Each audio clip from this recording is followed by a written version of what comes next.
Let me begin by saying what a big thank you we're extending to your whole team who've been working through the weekend in our response to the tariffs. So it's those frontline workers at the liquor marts who are getting ready for tomorrow, and of course the whole team here that we are grateful for all the work you've been doing to go above and beyond. Now, we all know that drug trafficking is causing so much harm in our communities. People who bring toxic drugs into Manitoba, towns, neighborhoods, First Nations need to be held accountable. And I've heard this over and over and over again, going back before the election, from local leaderships, from the average parent, from First Nations chiefs. People want drug trafficking to stop, and they want the people responsible held accountable. So today, we're announcing important new measures that we're taking as the government of Manitoba to support law enforcement's efforts to be able to bring the hammer down on people who bring toxic drugs into our communities. Giving law enforcement more information and more tools to combat money laundering is one important way that we can bring the hammer down on those who bring toxic drugs into our communities. Up until now, Manitoba Liquor and Lotteries, when they saw something suspicious going on here at a casino, would report that information to FinTrack, which is the federal financial agency. However, beginning today, we are now going to ensure that Manitoba Liquor and Lotteries shares that information directly with law enforcement. That will help people build cases, that will help officers conduct investigations, and that will help to hold people accountable who are responsible for the scourge of toxic drugs that we're seeing, fentanyl and many other damaging drugs that we're seeing in our communities here in Manitoba. Now, we know that there are many things we have to do around addictions and mental health and giving support for people who are struggling with the scourge of drugs in our communities. And so I want to reassure Manitobans, absolutely, we are going to have compassion when it comes to people who are living with addictions. But when it comes to people who are destroying lives and ending lives in our community, simply trying to turn a profit, we are coming for you. And we are going to put a chokehold on the supply of money going into criminal organizations. And so I'm very proud that the efforts that we're announcing here today are going to support the brave work of law enforcement officers on the front lines combating drug dealers. And also very happy to say that Manitoba Liquor and Lotteries are also going to be investing in enhanced surveillance at their facilities across the province, and also investing more in resources through their own security apparatus to ensure that we're holding people accountable. I want to reiterate that this is part of our public safety strategy. Going back before the last election, we were talking about being tough on crime and being tough on the causes of crime. Over the course of our time in office, we've given law enforcement more tools like the Unexplained Wealth Act and other pieces of legislation. We've given more resources, more funding to hire more officers, more boots on the ground to be able to hold people accountable. And today, by taking action on money laundering, we're combating fentanyl and some of the other toxic drugs that are causing so much damage to people from every walk of life in every area of the province of Manitoba. Now, again, I want to be clear that we are standing up for Manitobans and we're standing up for Canadians with these investments. At the same time, obviously, everybody's thinking about tariffs that are being applied from south of the border and the countermeasures that we're taking to stand up for our way of life here in Canada. So first and foremost, cracking down on money laundering and the criminal organizations that are bringing toxic drugs in is going to make Manitobans safer. But if we can do this at a time where strengthening the relationship with the United States of America and the American people, well, then I think that that's a win-win, as we could call it. So very happy to be here, very happy to make this announcement. Make sure you fly your Canadian flags today and every day, and I'll invite Gerry Sul up to make a few comments as well. Would you grab that? Sure. Hi to you. Well, good afternoon, everybody. I'm glad to be here today. We recognize that organized crime exists in our province. It affects not only our community, it affects our country, and around the globe, money laundering puts at risk our country's financial systems. It is well known that casinos can be vulnerable to criminals looking for a vehicle to launder money. It is for this reason the casino industry is mandated to report certain transactions on a regular basis, and including suspicious activities, to FINTRAC, who is Canada's financial intelligence unit. At Manitoba Liquor and Lotteries, we take our job seriously and our duty to detect, deter, and report suspicious activities in our casinos. We know we are an important element in combating money laundering and related organized crimes such as drug trafficking. Over the course of a year, Manitoba Liquor and Lotteries typically prepares 4,000 to 5,000 transactions and submit these to FINTRAC. This includes our 2 casinos, Club Regent and McPhillips Casino, the 3 First Nations Casino in Asenaskak, Sand Hills, and South Beach Casino, the Shark Club Gaming Center, PlayNow.com, our online gaming site, as well as any VLT site that has more than 50 VLT machines in it. Last year alone, we prepared more than 400 suspicious transactions for the federal government. These are instances where we have reasonable grounds to suspect that the observed activities may be related to money laundering activities. At Manitoba Liquor and Lotteries, we're proud of the compliance regime that we've established here. Over the years, we're probably one of the few jurisdictions that have never been cited for administrative monetary penalties. Again, we take it to heart, the importance of combating money laundering. One of our first lines of defense at Manitoba Liquor and Lotteries, and a critical one, is our staff.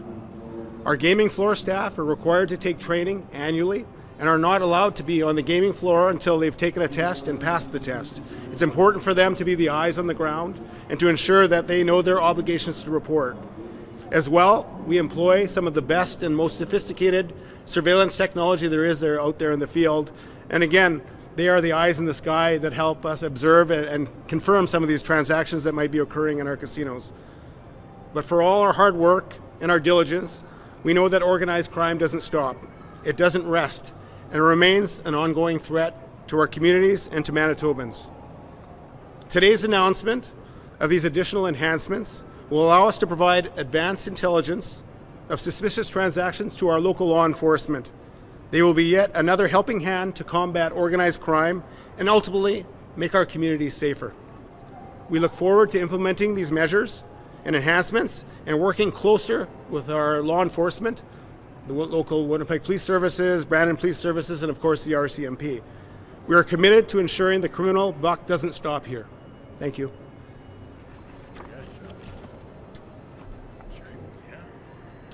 So I think with that, we're happy to take questions. Podium. Mr. Sul, I mean, what's this going to mean? Go ahead. Step up. Do you think it's going to be an advancement of enforcement here? I mean, obviously, FINTRAC has the ability to report back, but I mean, we've certainly seen most significant incidents in the money laundering side here recently. Some liquor lotteries reach out to our RCMP already. I mean, is this going to speed up this work? Certainly, I think the more eyes on it, is important, and the ability to link it more directly to some of maybe the activities that the law enforcement are surveilling in our province. Whereas, when we send it off to the financial intelligence unit at FINTRAC, they're less kind of aware of some of the ongoing activities and some of the, I'll say, the threats or the criminal actors that are running around in our society.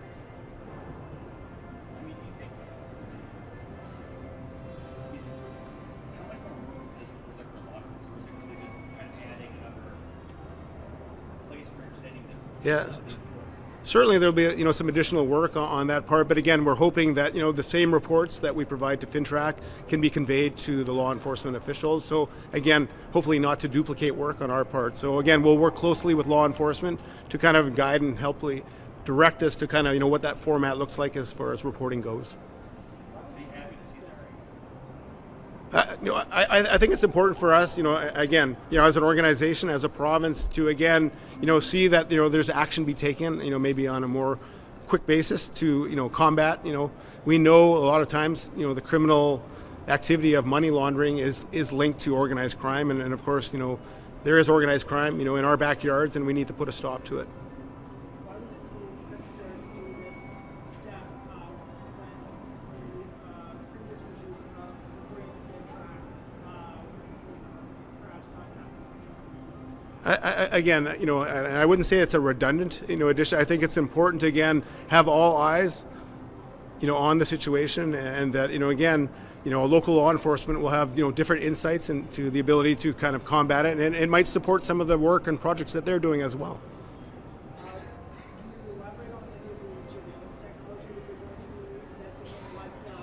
What sort of technology will you buy? Yeah, so as I mentioned, again, we probably have some of the most sophisticated, cameras and surveillance equipment, not only in the casinos, but of course back in our surveillance rooms to kind of monitor activities. Again, it's important that, again, we maintain that, and we have the latest and most current technology. Some of it could be better resolution, it could be longer retention periods for data and information. If we become aware of an incident that may be, dated back to a later date, one of the challenges with the advancement of technology is that more storage requirements, and of course, more difficult to kind of store, more historical information. So I see this as an opportunity to invest in the equipment we have and to retain information and to have the best footage and surveillance that's available.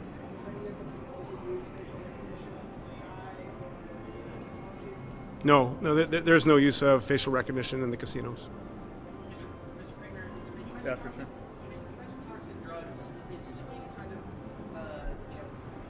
by going towards money, kind of how toxic drugs are provided to source, and do you expect it to help with some of the toxic drug overdose issues that are facing the province? I hope this does help crack down on toxic drugs, because it's choking off the money supply and the ability of people who try to profit off of misery in our communities to be able to try and live large off of that terrible action that they're taking. And if we can bring the hammer down on money laundering, it's going to bring the hammer down on toxic drugs. At the same time, we're taking other steps, supervised consumption site, a homelessness strategy, to be out there with compassion for people who are struggling in our communities. But I think the average Manitoban out there wants compassion for the person living with addictions, but has no sympathy for somebody who's trying to profit off of what is tearing our families apart and causing so much pain in our communities. And so this is definitely part of a comprehensive strategy. When you hear the Attorney General talking about tough on crime, tough on the causes of crime, we're taking a comprehensive approach. We got to help people who are struggling. But when somebody very cynically and in a very mean-spirited way is trying to make money off of people losing their lives, is trying to make money off of breaking up families, that's something where we have to step in. And so when we're talking about increasing the reporting capability to law enforcement from the casinos, it's part of that comprehensive approach that we need to take. Like, one of the other steps that we're taking at this time is that the Minister of Justice has written his federal counterparts asking for more information to be shared from FinTrack, right? Because we're feeding information up to FinTrack, but we're not necessarily getting that same level of transparency back. And so for us to be able to have the coordination function within the provincial government that's gathering that intelligence about criminal activity in the province, it's working with law enforcement on the front lines, if we get more information sharing, that's going to help us when it comes to that accountability that's so important. But the first step here, while we wait for that collaboration to improve and continue to evolve in a good way, first step that we're taking on this specific money laundering issue that was promised in the public safety strategy is we're just going to create that direct line from the casino employees who see something suspicious to the Winnipeg Police Service, to the RCMP, to law enforcement, and just flag, hey, this doesn't look right, we think there's something going on here. And then of course we know that the police have expertise in building that case, getting drugs off the street and holding people accountable. Ouais. Juste tout le truc en français. OK. Bien, la première chose est, si mon épouse me voit ici à Club Region pendant la journée, ça va être OK, je pense. Bien, nous sommes ici pour annoncer une lutte contre les drogues. C'est-à-dire, il y a beaucoup de monde qui sont en train d'engager avec des crimes dans notre province, et puis il vient soit à Club Region ou McPhillips ou quoi que ce soit pour essayer de laver leur argent. Et cette annonce aujourd'hui va arrêter ça, va créer des liens plus forts avec les polices et puis notre corporation ici. Et puis en même temps, c'est parti d'une stratégie plus grande qui est en train de lutter contre les addictions, mais est vraiment fort à ceux qui sont en train d'endommager nos communautés avec les drogues. Is there any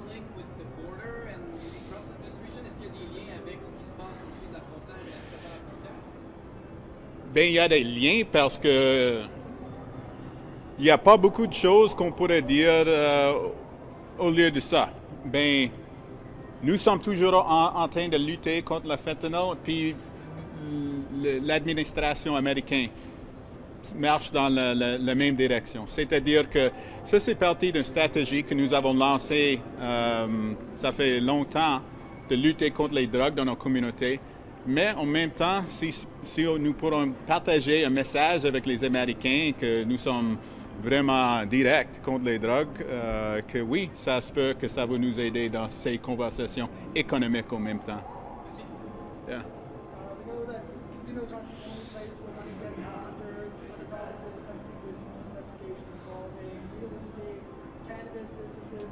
Are there any other areas that you're targeting as areas where money gets laundered in Manitoba? Yeah, absolutely. Like what we're talking about here today, this is one step as part of a larger public safety strategy. And so we have the ability, working with Liquor and Lotteries, to take this important action to share information with law enforcement so that they can build cases more directly, they can bring the hammer down on drug traffickers, and of course there's going to be more steps in addition to the work that the Minister of Justice is taking with his federal counterparts to help them, I guess, match the same sort of actions that we're taking as well.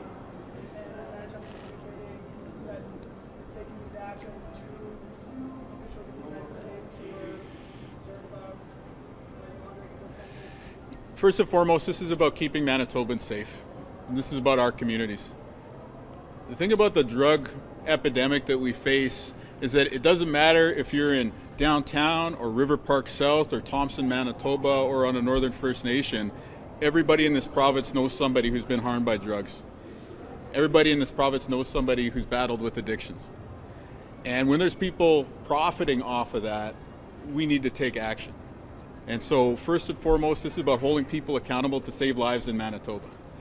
At the same time, if we're moving in a direction that makes sense for us to share with the U.S. administration, of course we'll do that.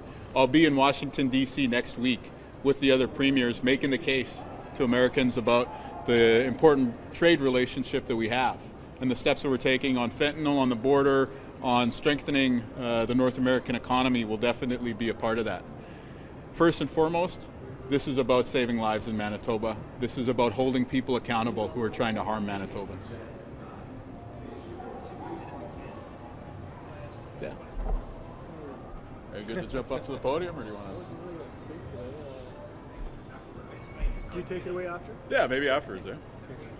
Maybe, just this morning there was a meeting of the U.S. Trade Council. How was Yes. the meeting? It was an excellent meeting. It's great to see Manitobans united and people are stepping up. You got leaders of business, you got labor, Indigenous leadership, people from all regions of the province, people from the ag industry, the mining sector, and there's a consensus, a unanimity that now's the time to stand up for Canada, protect our jobs, and protect our economy. So it's really great to have that buy-in, a lot of great ideas being shared. Of course, there's a ton of concern about the potential impacts of tariffs and a lot of good ideas about how we can work together, recognizing that this is an immediate challenge we're facing, but it's also something over the long term. We need to have a good strategy, not just for tomorrow and the weeks to come, but we need to have a strategy over the coming years to make sure that we don't let ourselves be in a vulnerable position again. How do we safeguard our jobs? How do we Trump-proof our economy in Manitoba? That's the discussion that we're having, and it's great to see the participation. Can you speak to some of those good ideas? Was there anything that was new that was tabled this morning? Yeah, there's tons of ideas. Like, you know, you name the sector, and people are bringing forward some important initiatives. I think one of the good things that we got to keep in mind here is that in the first instance, in the first glance, we have to bring in supports for business and for workers to ensure that they can keep their head above water and we protect jobs in this country and in this province. But over the longer term, when we talk about how do we pivot our economy to sustain a good standard of living for the average middle class person out there for the years to come, that's where all of a sudden the conversation turns to what do we need to do in terms of mining and energy? What do we need to do in terms of education?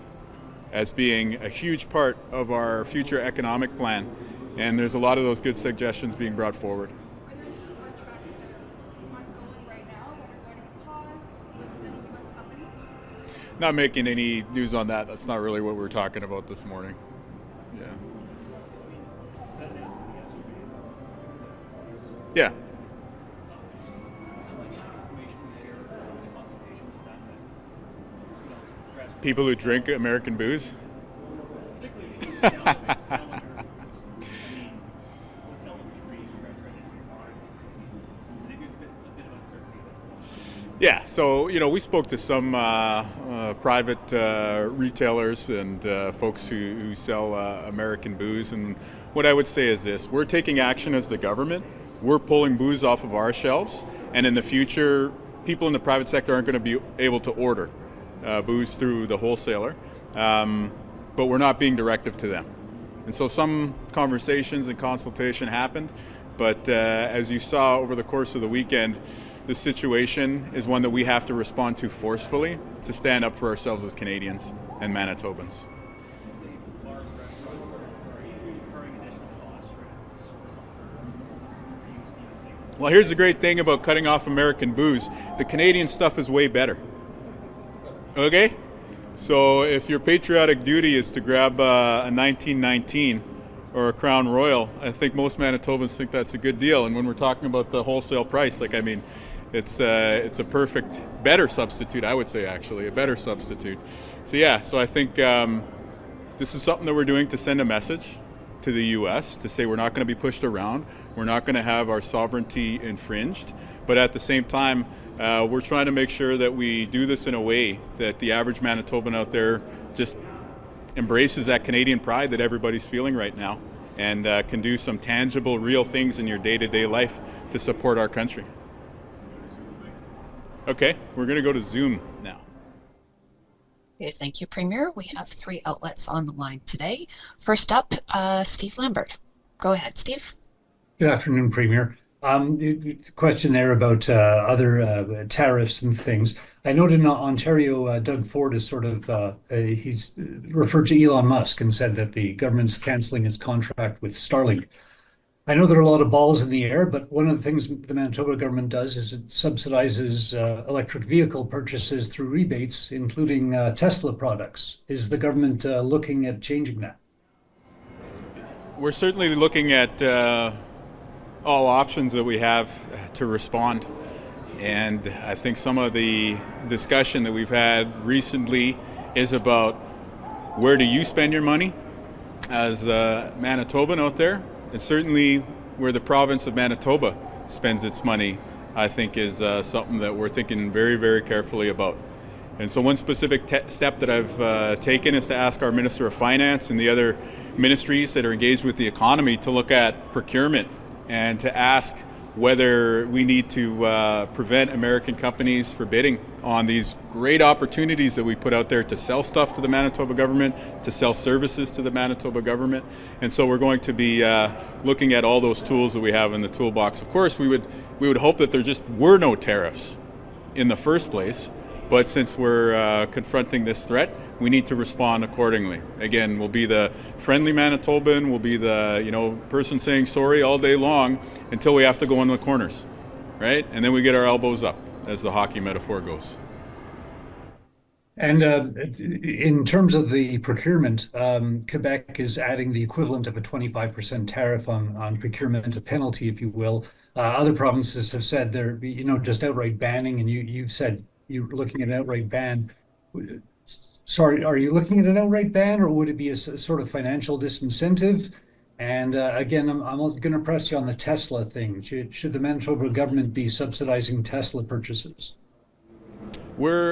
So that's what's under active consideration by the Minister of Finance and the other ministries like Public Service Delivery and Mint and BMTJC, among others, that are engaged with the economy, is the question of, so if we were going to move away from allowing U.S. companies to have a piece of, which over the decades is going to be billions and billions of dollars of purchasing and procurement that the Manitoba government does, how do we make that distinction?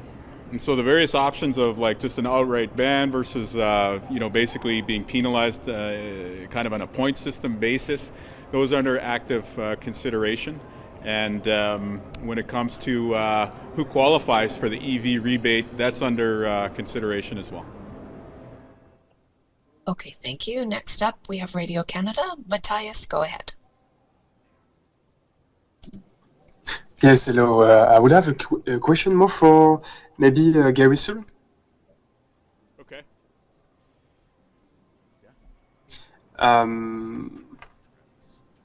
My question was about the withdrawal of American bottles following Wapke News announcement. And I was wondering what will happen to the American liquor already bought in all liquor marts of Manitoba. C'était quoi la question encore? Je me demandais qu'allait advenir des bouteilles américaines qui étaient achetées qui étaient déjà achetées dans les liquor marts du Manitoba.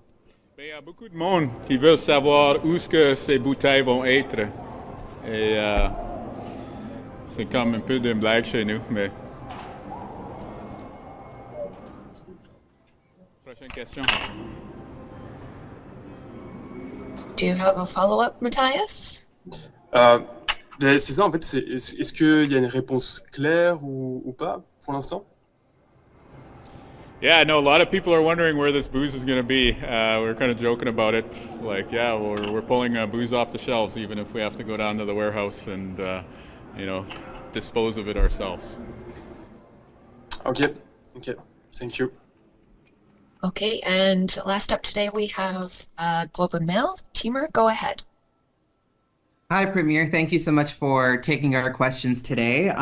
Before I ask my questions, I do have to say much of this or all of this could possibly change in the next little bit, of course, right? Because we're hearing now from Donald Trump himself that he says whether tariffs are still proceeding, quote, watch me. So I don't know what that means yet. Mr. Trudeau is probably going to tell us what that means. My first question, I guess, based on what we do know right now is... Pardon, sorry? I was asking if that's a Pierre Trudeau reference. Anyway, go ahead, Tamer. No, I don't know yet. And I don't know if Mr. Trump is going to be referencing Pierre Trudeau today. But anyway, the first question, I guess, from what we have heard this morning from Mr. Trump is that, he's claiming Canada doesn't take our agricultural products for the most part. That's a quote from him. He's also saying that the USA, quote, does not need Canada to receive agricultural products. So my first question is, how do you respond to these ideas that, we're not taking theirs and apparently that they do not need our agricultural products from Canada? Well, the case that we've been making to Americans and that everybody in the Midwest understands right away is that our ag industry is really integrated. So again, whether it's pork or beef or canola or what have you, quite often ag goods are going back and forth across the border multiple times before they end up on the store shelves, and it really creates good jobs in all of our communities. And when it comes to the situation that we're facing here, I think the events over the course of the day are showing you that this is a situation we're going to have to manage over the long term. And that's what we've been preparing for by bringing together this advisory council on the U.S. and preparing our economy for this difficult period. The reality is the contours of a given negotiation are going to play out the way that they're going to play out. But we're going to have to manage this year and next year and the year after that. And so that's what we're doing with the steady hand at the provincial level, is making sure that we're protecting your jobs, we're safeguarding our economy here at home, and we're ensuring that there's going to be good opportunity for Manitobans. And again, when we see what happens with North American free trade deal torn up twice within 8 years, well, I think it's time for us to start looking at other markets around the world as well. So diversification and making sure that Manitobans have bets on a few different scenarios in the future, to use the casino analogy, playing off the backdrop, I think is a wise move for us. And follow-up, Timur? Yeah, thank you. As a follow-up, I do want to ask, again, because as you said, much of this might change today, but it's not really going to change. It's still, a year long, another year. We might see these things happening. It's still an ongoing communications. But one of the things at this point that's become quite clear, because it's even this morning, it's been repeated from Mr. Trump, is that he wants to see Canada become his 51st state of the USA. Today he said if people wanted to play the game right, it would be 100% certain that they'd become a state, but a lot of people don't like to play the game because they don't have a threshold of pain, and there would be some pain, but not a lot. The pain would be really theirs. That's his quote around why he wants to annex Canada. Thank you for reading it verbatim, Tamer.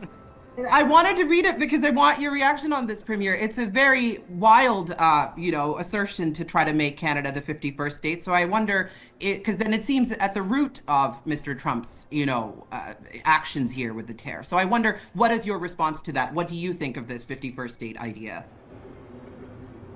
Maybe we should look at South Manitoba. Maybe we should look at expanding our land base. I don't know. Like, when we're talking about the future here, we are always going to stand up for the maple leaf, and we are always going to shout True North during the anthem for my entire time as Premier and for many, many, many years after I'm done being the leader of the provincial government here in Manitoba. So I know, sometimes, the president likes to crack jokes or to make comments to get a rise out of people. And so, we need to chirp back. I think everybody's feeling a lot of Canadian pride right now. I think, we can muster that same kind of chirping we do on the ice. And, maybe we should just put a few things on the table and challenge the U.S. to a best-on-best hockey game. Maybe it's a tournament. I don't know. We got 4 nations coming up, but and I'm not talking about statehood, 51st state, whatever. I'm talking about like more stops for Taylor Swift in Canada, and maybe they throw in ChatGPT, and we put up McDavid and Sidney Crosby and Nursey from the PWHL, and we settle it that way. So there's lots of ways we can work out this current scenario here. Okay, thank you, Premier. That's everything from Zoom. We'll go back to the room. This is kind of the perfect tone from our Zoom host there. How do you anticipate that this tariff threat is going to impact your budget planning? Has it already?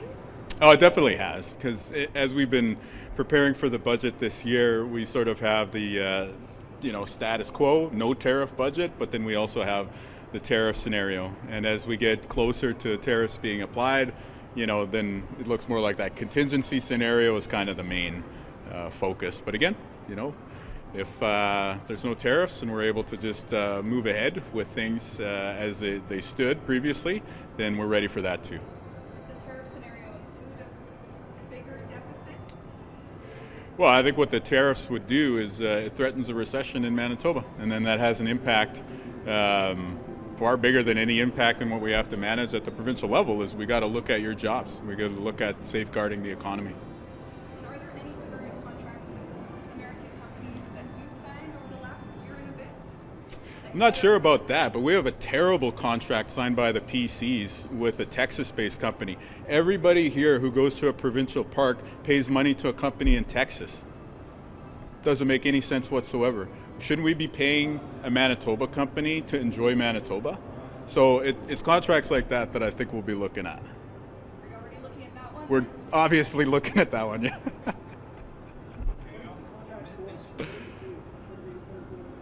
That's what it does. When you buy a park pass, the money goes to Texas. The processing happens in Texas. Why do you have to pay a Texan company to enjoy Manitoba parks? So again, there's many things that we're looking at right now as part of the response here. Not making news today, just making some comments that I don't think the previous government was right to make sure that the processing for these passes went down to the states. So that's definitely one of the things that we'll be looking at. Yeah. Oh, sorry. Yeah.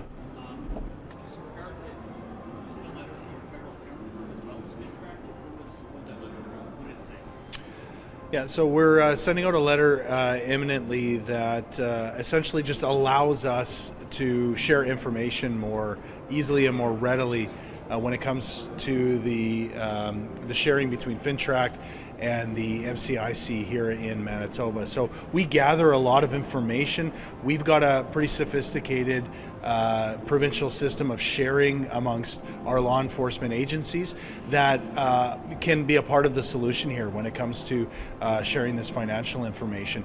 We want to be part of the solution, and we want this the barrier to come down essentially and allow us to better share this information. The announcement that we're making today speaks directly to that, but this will help that information then flow back towards Manitoba and be able to ultimately make our community safer.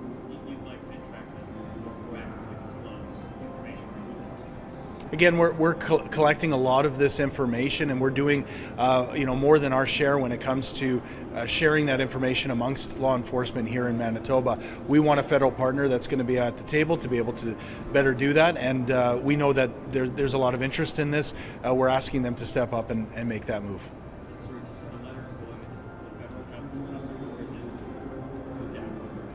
Yeah, I think it's to the federal Minister of Public Safety. That's right. Great. Thank you. Thank you. Yeah, good stuff.